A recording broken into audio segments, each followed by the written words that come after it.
Welcome to the Building Up Women in Property podcast. I'm your host, Rebecca Bangura, and I'm thrilled to have you here with me today. This podcast is for ambitious women who work in property and construction, who want to learn how to have a career they love on their terms. Join me every week where I'll leave you excited and confident to take your next steps. Thanks for being here with me. Now let's get started. Hello, thank you for joining me again this week. I really look forward to this time to share my thoughts and insights with you each week, and I really appreciate you making the time to be here and to progress your own career, to step into that next role, that next iteration of you. So yeah, thanks for being here. Today, I want to talk about when is the right time to find your next role. This is something that people talk to me about a lot, and lately people have been really concerned around the potential of a recession and what that may do to the job market and, their career progression, and when is that right time to take the next steps given the economic environment. All of these conversations have really got me thinking about this. And so I want to share with you today my take on a potential recession and what that may mean for you, and also just things you need to think about when you are looking to make that next move. Because what I see so often is people are driven by external factors to create change in their life. So whether it's the recession or what other people around them are doing or responding to opportunities in the market. So often we take our cues from these external sources. And whilst we're not wrong for doing that, we all do it. It's really powerful when we can actually shift the focus and actually just take ownership of the situation and make decisions from a place that is driven internally by what we want and what we are working towards, rather than these things that are happening around us. So it's really about how can we stop being so reactive and start being more proactive when we consider our careers. And I really do think that is so essential. So I'm going to start with this question of recession.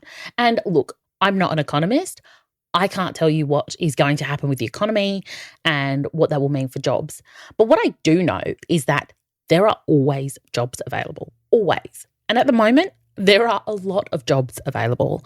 I think I get a message probably daily asking if I know someone for a particular role. Like, I'm not in recruitment, but I'm hearing about these jobs, so I know that they are out there. And I think that the case remains, regardless of what is happening in the economy, companies always need quality people. They need good talent to come in and fill these roles. And none of us know what the future is going to hold. But when we allow ourselves to dwell in the thoughts of, is there going to be a recession and what that might mean, we get stuck living in fear. We start to move into a scarcity mentality where we think that there are limited opportunities and that we are possibly going to be deprived or miss out on something. And that's really not a helpful thought because, as I said, there are so many opportunities out there right now. But when we are in that point of scarcity, we make decisions based on fear. So we hold off because we're scared of going into a new role and what that might mean for us. And the result is we don't take action. We stay stuck in this place of wondering. We invest our time and energy on thinking about things that we actually can't influence and are outside of our circle of control, instead of focusing on what we can do and how we can actually use this time and this present moment to create the career that we want. Even if there is a recession that comes, even if we do see job freezes and less opportunities in the market, we're not there yet, right? Let's not worry about something that may or may not happen. Let's just use the time we have constructively to create the result that you want, to take that next step into the career and the job that you desire. Because we can put our lives on hold about a whole bunch of things that may or may not happen. And you think about the recession. It could come in 6 months. It could come in 18 months or 3 years. Who knows? But are you going to put your life and your career on hold for that time? And then you, of course, have to ride out the time that we actually go through an economic downturn. And, that's another year. So you potentially could be putting your career on hold for a number of years because you are scared of what could happen. You are scared of the uncertainty. But the truth is, everything is uncertain. You can stay in a job that you're in right now and you could get made redundant in 3 months. or a year. We never know what is going to happen. COVID taught us this, right? Expect the unexpected. But let's not live in the fear of what could go wrong. Let's live in the possibility of what could go right and start working towards that. And as I said, it's really about the more ownership we can take, the more control we have over the outcomes we achieve.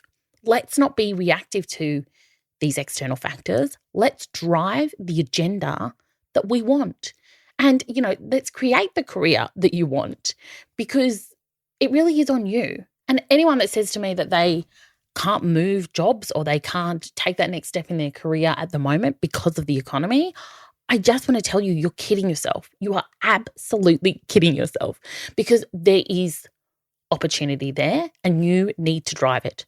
There will never be a perfect time, but now is all we have. So let's get going. And the sooner you take the steps, the sooner you'll see the results, the sooner you'll see the benefits, the sooner you'll see the opportunities, and that then compounds. And using an example, if you can get a job that pays you $20,000 more a year, the sooner you earn that money, the sooner that money is in your bank. And next year, you're starting from a higher base. Over time, that makes a huge difference. And what if we're not talking 20 grand? What if we're talking 50 grand? Think about that progression. And that's why progression is so important, because it keeps compounding. And so if you are feeling stuck about making your next move because of the speculation, I really want you to just slow down and take control. Think about what is in your circle of influence. What can you do right now to get you towards that next step? What can you do that will push the boundaries of what's possible for you and create the results that you want, right? Turn the blinkers off. Stop worrying about what the economists are saying or the news is saying. That doesn't matter. And it's not something you can control. All you can do is focus on you, bring your A game, and really take ownership of the situation and start moving in the direction you want to go, instead of staying stuck and stagnant and living in this place of fear and scarcity. It's never a good place to be.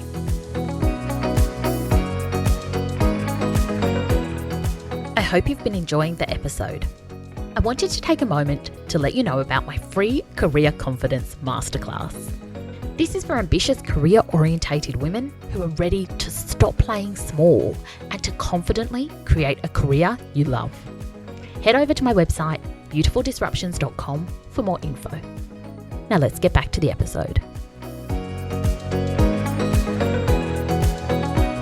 I want to share with you a couple of other thoughts around when you should be seeking the next opportunity. And one of those is that you shouldn't be leaving a job when things are bad, right? If you get to the point where you are hating your job, you are hating your career, your organization, and it is a pain to get up on a Monday morning and you have that Sunday night feeling of dread for work, you have left it too late. That's not to say you can't change jobs then. Of course you can and you should. But when you look to make a move from that place where you are feeling frustrated and resentful and you just don't like what you're doing anymore, you are not showing up powerfully for the opportunities in front of you. Because again, you are actually running away from something. It's no longer about finding the delight in the new opportunity. It's about getting away from where you are. And that brings such a different energy and it creates a different outcome for you as well. And so I want you to think about this, for my runners out there. If you're running a race that you've been training for and working towards for months, when you round that final corner and you can see the finish line, you spur yourself on. There is that moment of just elation where you can see that you have almost done this and your body just fills with adrenaline and suddenly you are powering towards that finish line and you make it. It's jubilation. It's delight. It is pride. It is, this buzz. And that is why runners get addicted to running. But all these endorphins are going off. It really does feel amazing. And that's one scenario. The other scenario is you are being chased by monsters and you can see the finish line, but there are monsters at your back and you are running for your life. Now, the energy when you cross that finish line is completely different. You are running towards that energy line in search of safety and because you are scared. those two feelings, those two energies are completely chalk and cheese. They are completely different. And the other thing is you might get to that finish line, you might reach safety, but you still know that those gremlins are out there or those monsters are behind you. So it's not as though you just step over that finish line and everything's sunshine and roses. It's not. And this is what I see so many people do. They get to a point where they hate their job and they decide it's time to move. So they go through the interview process, they put themselves out there, but they are so desperate to leave their current situation that they are not objectively thinking about the new opportunities. And how that shows up is you are more likely to jump at an opportunity that ticks the boxes rather than the opportunity that excites you and feels aligned with what you want to do. The other thing is your negotiation skills are diminished because you are coming from this place of desperation rather than opportunity. And people know that. People can feel that. And how you position yourself is completely different. If you are walking into a potential opportunity, a job that excites you and something you're excited to be part of, but you're also completely content where you are in such a powerful position. And I can't understate this because every job you go into, there is a negotiation process that will go on. And by the way, if you are not negotiating your salary and your benefits, boy, oh boy, like we need to have a chat because you are absolutely leaving money on the table. But you want to go into that negotiation clear and empowered. And you cannot do that when you are trying to get out of a desperate situation. And then the final thing that also happens when we step into something because we are trying to get away from the old job is we take our demons with us. Those monsters that were chasing us over the finish line, they don't disappear, right? What happens is people start a new job and it's all good for the first few weeks, couple of months. But then at some point, our brain goes back into repeated behaviors and we show up to work feeling the same way we felt in our old job. And I know that sounds a bit weird, but I want you to think about it this way. Our brains, how we live, what we do, most of it is automatic. Most of it we don't ever think about. And so over time, our brain associates certain things with certain situations. It's the neural pathways that we build. And when you have been working in a situation where you don't like the work you're doing and you just want your days to be over, our brain starts to associate work with those negative emotions. We start to think of work as being something that we have to do instead of something that we want to do. And once the euphoria of the new situation wears off and it starts to become more familiar, your brain is much more likely to go into thinking those old patterns of thought. And that is why so many people find new jobs and then within a few months hate it. Because it's a combination of all these things. We haven't given ourselves the space or been in control of our thought processes around what this new opportunity means. And quite often we have just taken a job that doesn't necessarily align with what is in our best long-term interests because we were desperate. And this is why it is so important to have a long-term career plan. It's so important to know where you are and where you are moving towards and be thinking about what the logical steps are or the opportunities and the possibilities are to create that end outcome that you want. I really can't overstate this enough, right? Having that big picture plan for your career, for your life, it's what anchors you, it's what drives you, and it's what guides you. And it's what allows you to move forward thinking rationally and not reactively. It's easy to stay in a job when things are good. Of course it is. And it's scary to take that next step, but it's essential if you want to keep growing. And also, there's nothing better than leaving a job where you still love your colleagues, where you still love your team, and you can do a handover in a way where you're excited about what is happening next for the team, and there is no animosity, there is no hard feelings. It is done from a place of absolute joy. That is just the best. And you also get to keep all those amazing relationships you've created. There's no hard feelings. So I really invite you to think about this, like what might be the next step I might take if I were to leave when things are good. And just approach this from a place of curiosity and possibility and start to think about what that might look like for you. And then my final thought on this question of the right time to find your next role is to start before you're ready. And look, I know that sounds like a cliche, but it is so true. If you are going for a job where you tick every box, then that isn't the job you should be going to. You need to go into a role where you can grow into the position, because as humans, we need to be growing. We need to be evolving. That is how we get our best outcomes. That is how we push ourselves. That is where our zone of genius lies. When we are doing the unfamiliar, when we are doing the scary, daring things, and we are challenging what is possible for ourselves and our careers and our industries and our lives. That is what we all want to be working towards. And doing that requires us to step out of our comfort zone. It requires us to have a go and start with things, even though we're perhaps unsure of ourselves and we don't have all the answers. But I want you just to know, that's perfectly okay. We're supposed to grow into roles. And especially when you are taking the step into a leadership position, that is a growth pathway. You cannot learn everything you need to learn from a book. It is a process. And I think we just need to be kinder with ourselves to understand that and appreciate that this is a journey. It's not just a destination. And I know that that can seem so daunting to take that big step when we don't have it all figured out. But I want you to think about, what can you do to get you there? What resources can support you in this journey so that you can excel in that job, even if you're not quite there yet? What's the support you can get? Who are the people around you who have done something similar that have insights or knowledge on this? Think about it and think about what that support looks like for you that will allow you to up level. Think about that support that will allow you to up level and be that next version of yourself. And as I said before, this is so important because taking that next step, it compounds, right? If you wait 3 years to take your next career move because you're scared of the recession or because things are so good at the moment, you don't want to rock the boat, you are missing out on the opportunity of growth that will happen over the next 3 years.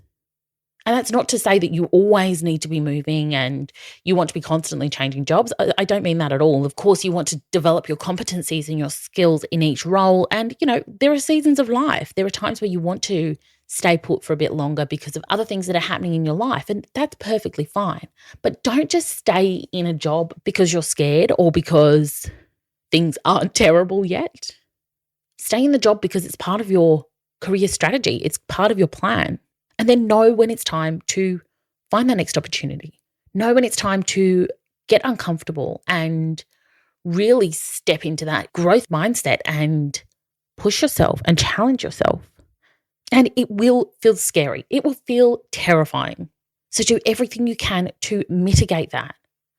Keep learning, keep growing, and don't think you have to have this all figured out on your own. You don't. There are so many people out there who can help you. And just keep finding these opportunities to soak up the knowledge you need and to build your confidence and build your skill set so that you can really own that position and do an amazing job. Because that next opportunity you move into, you want to have impact and influence and contribution in that role. So don't play small and just stick to what you know. Allow yourself to really expand and grow and develop as a leader and see what you are capable of, right? You'll never know until you have a go. We're capable of so much more than we think, but we have to give ourselves the space and the opportunity to realize that. So that's my little pep talk for you today. And if you're listening to this podcast, it's time for you to start thinking about what the next move is. And it doesn't mean that it needs to be this month or next month. It might be 6 months or 12 months down the track. But give yourself as much runway as possible so that you can go in and really set yourself up for success. Okay, my beautiful friends, have a beautiful day. I will see you next week.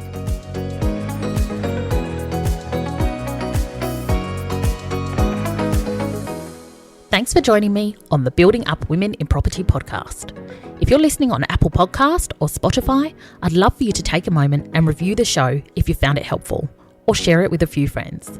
Thanks again, have a beautiful day, and I'll see you next time.